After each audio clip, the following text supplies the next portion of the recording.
Sorry I've been away for so long. It's hot as hell get out down here in Texas, and a few of my gate jobs I've been doing, it's taken me a couple days to recover. And then I was in a play for quite a while. Kind of major parts take me a long time to memorize and develop. But play's over with.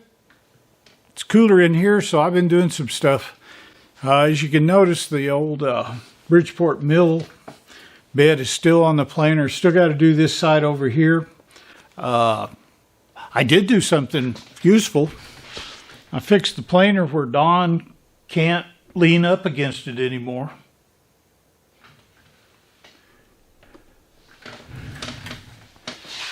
You'll kill me for that. Anyway, oh, here. I don't know if you can see it very well. I did take some time the other day to play with my Biaxi scraper some. And this is, you know, people were asking me, well, that's awful rough. Yeah, but with a power scraper, it comes down to this surface really, really quick. And this surface isn't going to be touching anything, just for clearance. So just thought I'd get out the old scraper and show you what it looks like when you get through with it. Well, I have been trying to get a few videos, but frankly, my camera died yesterday. Video was upside down. It looked terrible. I was hot, so it's not even worth showing you. But I'm doing some stuff today, and I'll kind of take you along with me as we go. Stay tuned. Today, we're going to be doing a little catch-up video on some of the projects I've got going on here. And one of them is for Don. Don needs a new gib. He broke it, or it was broken on his planer, so I'm working on it, trying to get it all fixed up for him. I need to rough saw some cast iron out to make him a new one, and that's what we're doing today. Also, we're going to do some heat treating, and I'll show you a few things around. You know, this do-all is my pride and joy. It's got a hydraulic tilt. All controls are over there. Up there's the dial indicator, tells you speeds and feeds for it. But right now I need to change the blade. Now usually I make my own blades. This has got a bandsaw blade welder on it. But frankly, the stock of blade stock that I can get off eBay has gone down dramatically lately, and so they all think that it's worth their weight in gold for the old stuff, but I've been buying a few of them lately. I think 4 different blades to try out. They make all different kinds. They all come with protectors on them. And we'll see how they hold up against the ones that I've been able to make. Now, I've taken the old band off, put the new one on. I forgot what year model this one is. I've had it about 7 or 8 years now. And it's really nice to have something that's this versatile.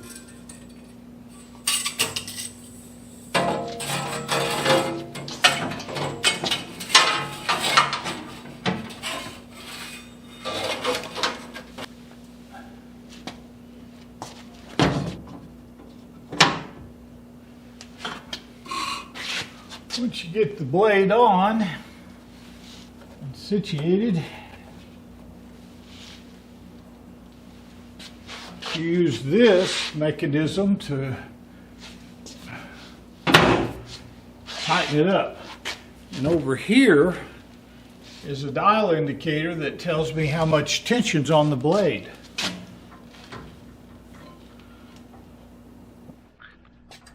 As I'm ratcheting this up, it starts going to town.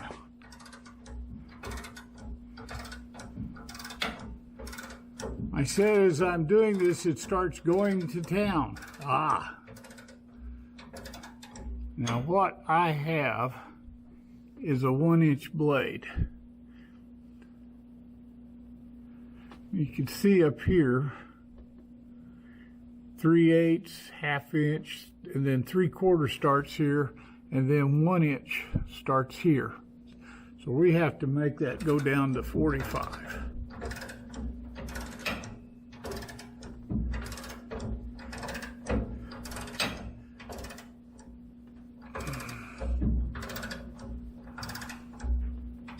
There we go.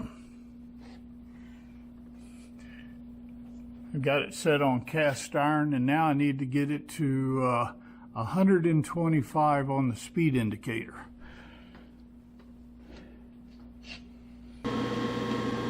Sorry about the noise. That's my rotary phase converter. That's a small one. It's only the 10 horsepower. Someday I'm going to move that motor out in the back and put it in the doghouse with the 20 horse. Makes it a lot quieter around here. Okay, got the blade in, teeth are facing down. Let's start it up and see what the speed is. I'm in low gear, and I'm right at 140. Well, I roughed this out of a bigger piece, so you didn't need to see all that.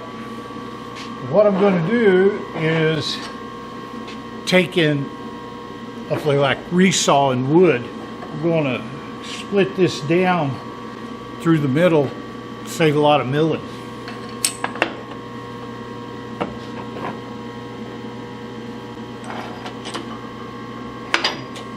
One of the things I love about this saw is its good table. You can, it's like on a mill or any other machine tool, you can clamp things down.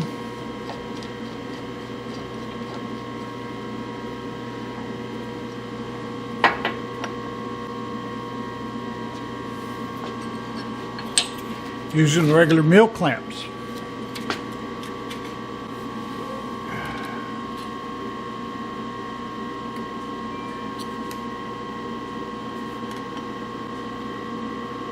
And you can line things up using those lines on these tables, like the insert guide right there. That's it. 48. 48. 48. 48.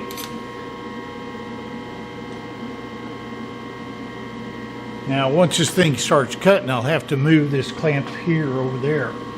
But actually, I'll just put a new clamp in. In fact, it's really nice with this table because it's got these big holes in the back that you can drop the T-nut in through and get after it.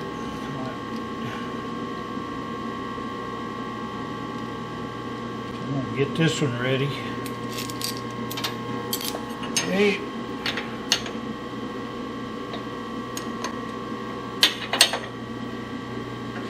I'm not ripping through this with a lot of pressure, so it doesn't have to be held down really tight.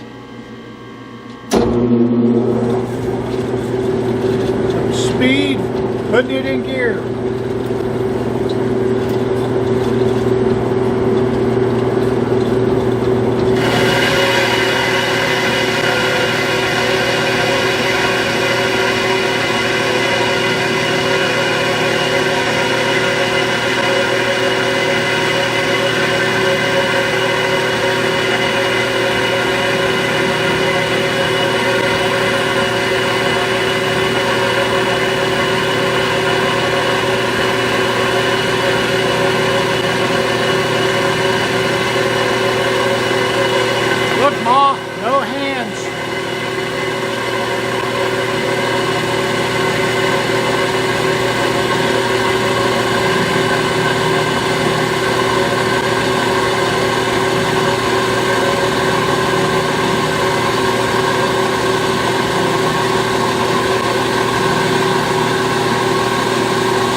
And now, since I can't get the clamp underneath this, I'm going to go over here and raise this up just a little bit so I can get the clamp under it.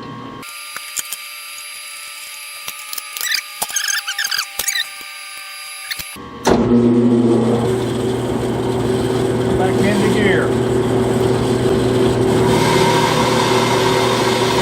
Now this is a hydraulic feed. I can adjust over there how much force and what speed. I got it going real slow because I want as straight as cut as possible. I got time. I was doing this for money. It would go a lot faster.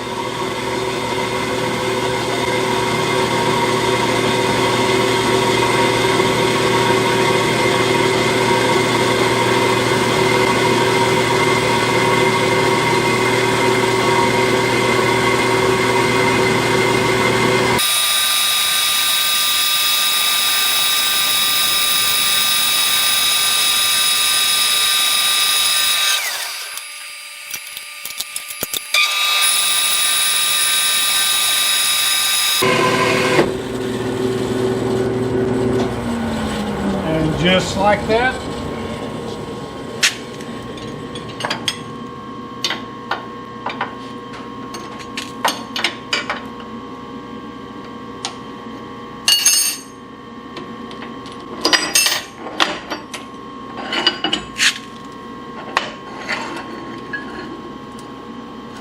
We have 2 blanks.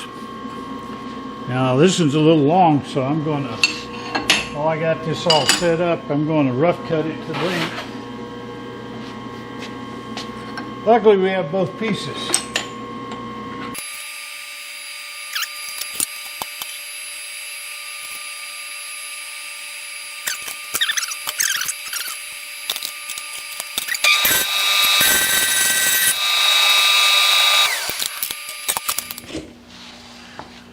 I gotta hurry and get through this because I've turned the air conditioners off so you guys can hear. Well, I've cut the blank out on the machine. I now have something that I could go throw in the mill and make a gib out of, right? Remember, a gib is a precision piece of metal.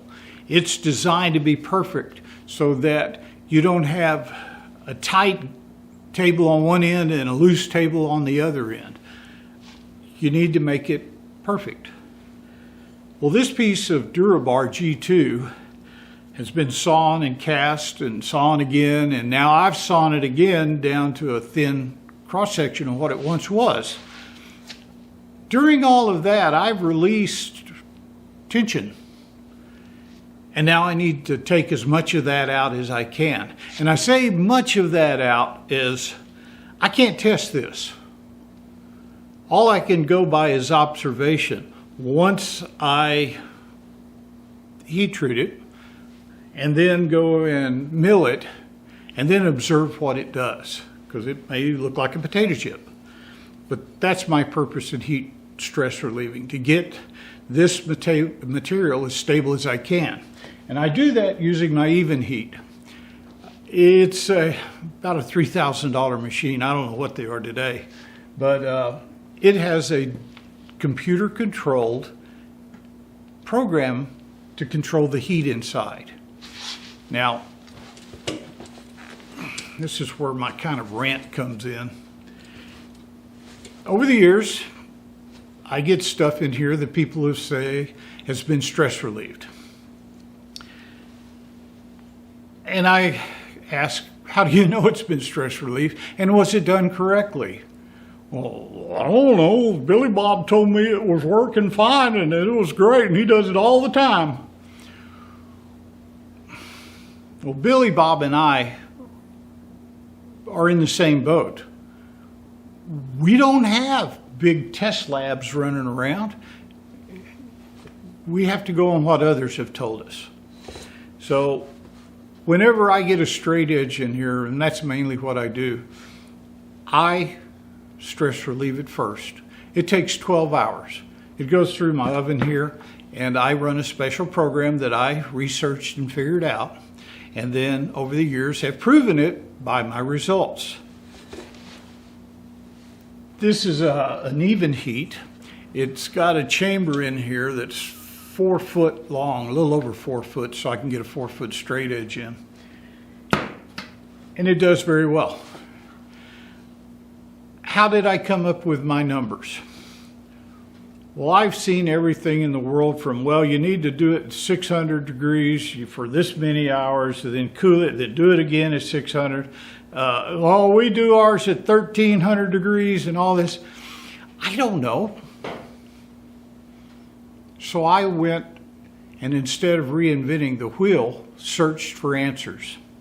And the best answer that I have ever found comes from 1948 Naval Research Laboratory study on the effects of stress relieving on cast iron.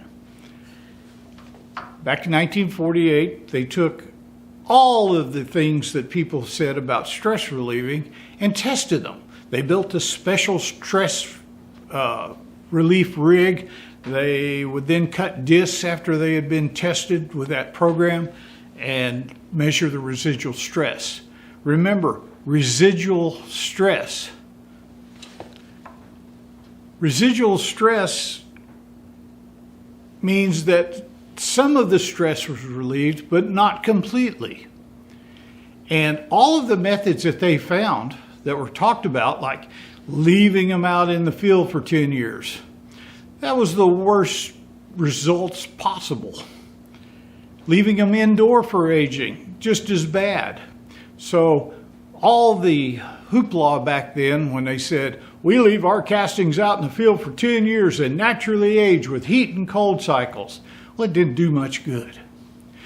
They found that the only effective method for stress relief in cast iron is to heat it and go to a certain temperature and then carefully control its cooling.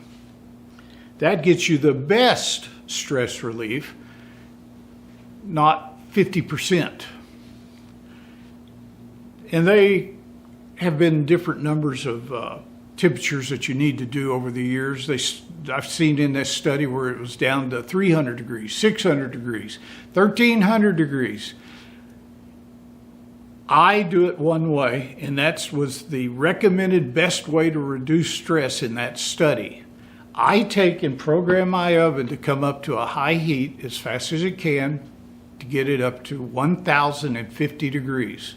And then I hold it there for 1 hour per 2 inch of cross section, and then I start ramping it down 100 degrees every 2 hours. And still, in the morning, when the oven cuts off, it's usually about 500 degrees. And then I open up the door and try to remember not to touch the damn thing. I've got the scars to prove I forgot.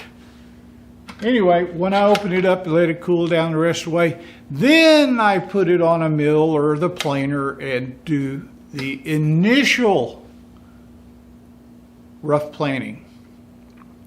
I used to heat treat it, throw it on the planer, man, it came out great. And then a couple of days later, people say, well, it's kind of bowed a little bit. Sure enough, the residual stresses left in that after I treated it and then machined it and changed the geometry of it, the residual stress that was left in the material came back out. So I experimented some more. I now take the initial piece of material, stress relieve it using that program, put it on the machine, rough mill it, take it out of the machine, put it back in this, and do the same program again. Then I put it on and I finish mill. That's the only way I've ever found that it holds the shape over time. Now, as I said, this was pretty expensive, and it's a great tool to have, but not everybody needs it. I think they sell this for sword makers, but 4 foot long cast iron straight edge makers works pretty well. So that's what I'm doing right now. Let's get going.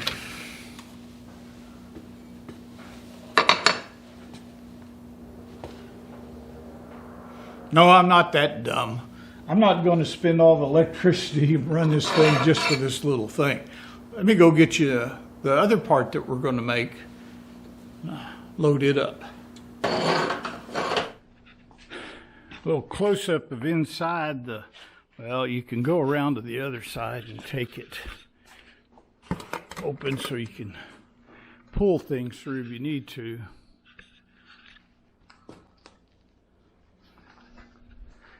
Now this big old piece of cast iron's got to go in that hole. This is a very soft refractory brick. And if I were to put this in there, I would just tear the floor up. A friend of mine used to work at a big plant that made things, and he suggested this material. It's a refractory that's hard. And so I got enough of this and cut it to lay in the bottom of this so that as I pull this through, I don't mess it up. Now, this is a Richard King double angle 4-foot long cast iron straight edge. It's in a rough shape, just came out of the foundry. They cast it and then they heat treated it, but I don't know what they do, so it goes through mine again. Only problem with this thing is it's heavy. It's not as heavy as some of them. I've got one in there that's just a flat angle that's heavier than this one is by far. So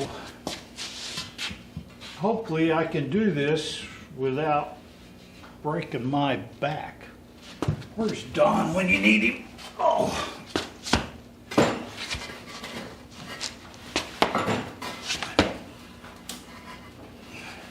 There's more than one way to skin a cat.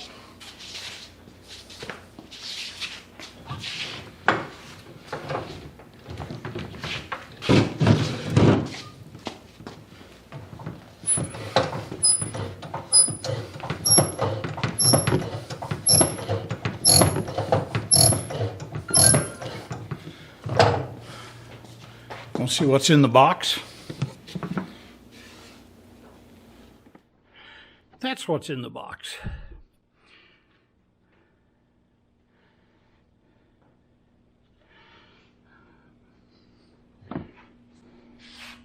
An L&W.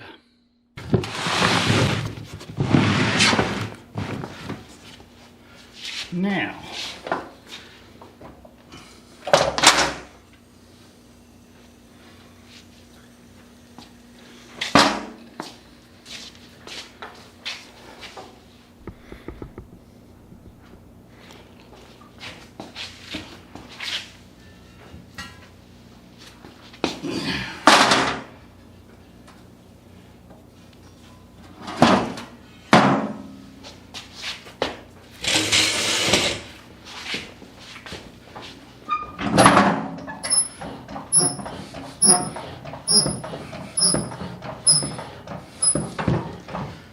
buy one of these, don't buy the cheap one.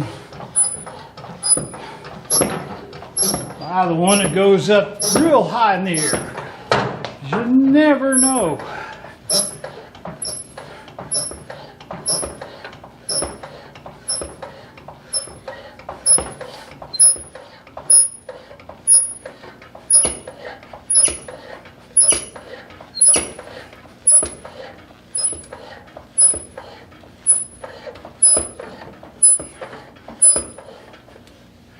Maybe an electric one would be nice.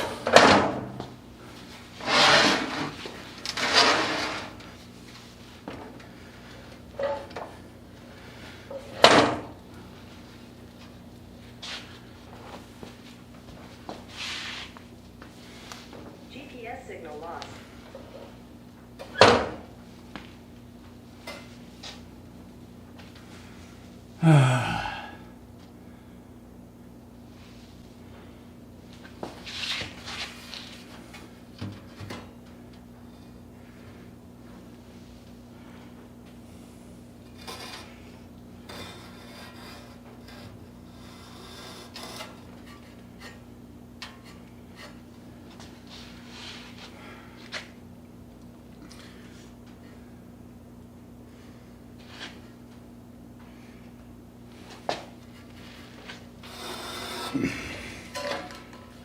Ow.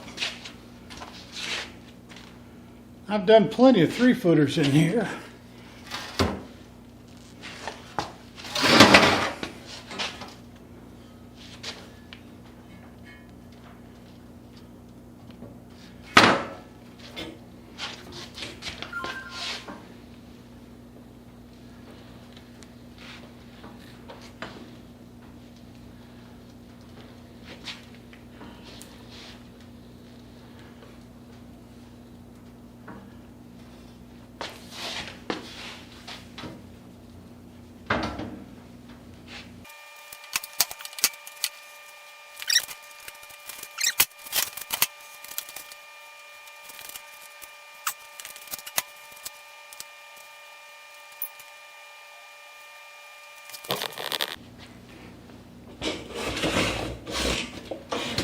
Well, it seems I've been thwarted.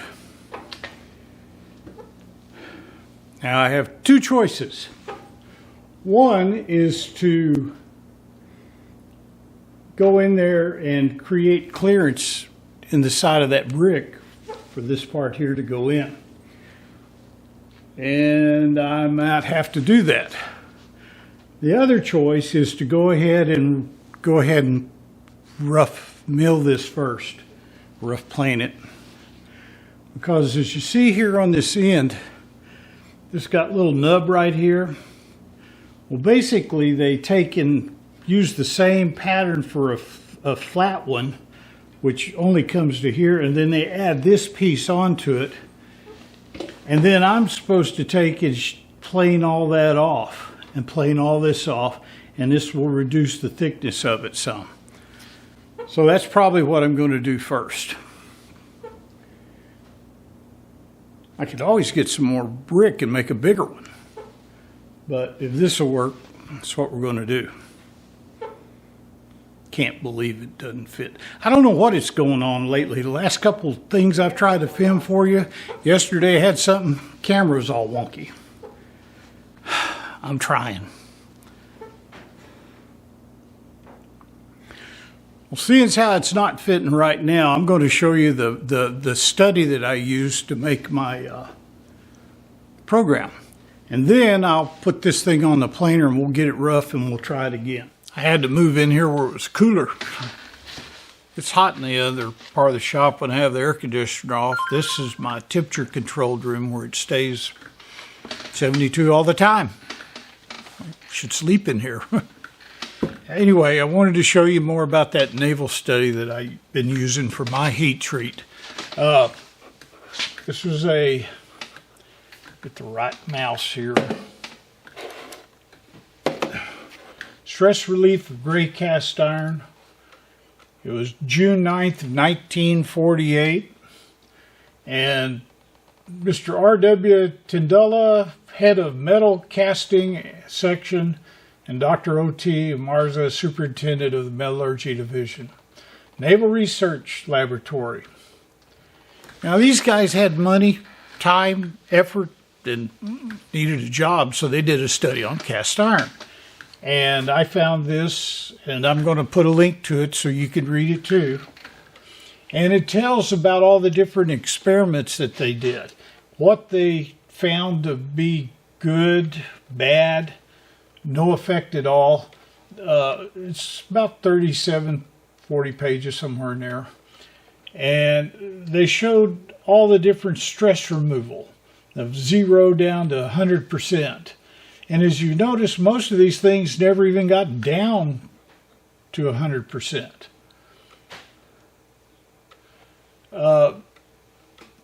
They built a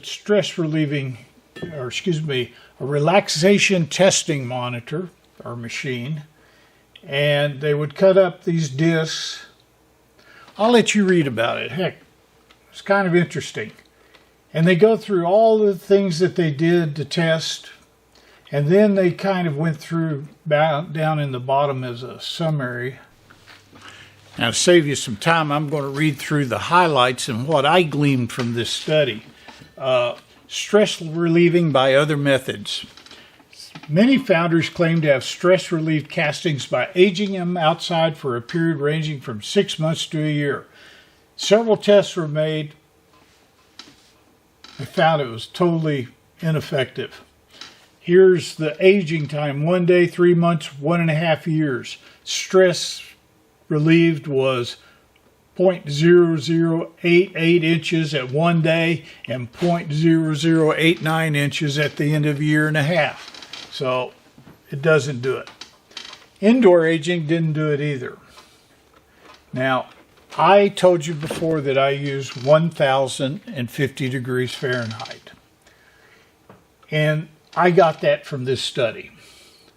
They found that was the most effective time and temperature from their studies to reduce the strains in cast iron. It says the temperature of 150 degrees Fahrenheit was selected because preceding experiments had indicated considerable stress relief action at this temperature. A marked reduction of internal stresses occurred during the first and second hours at temperature, after which the rate decreased rapidly in a way similar to the relaxation data given. After going through all this, anything below 1,000 degrees is ineffective. The higher temperatures, sometimes they said, would change the structure of the cast iron. So 10,050 degrees is what they kind of recommended, and that's what I use. Now, if anybody wants to read this thing, it is interesting. I put it on a Google document list, and you'll be able to download it if you want to.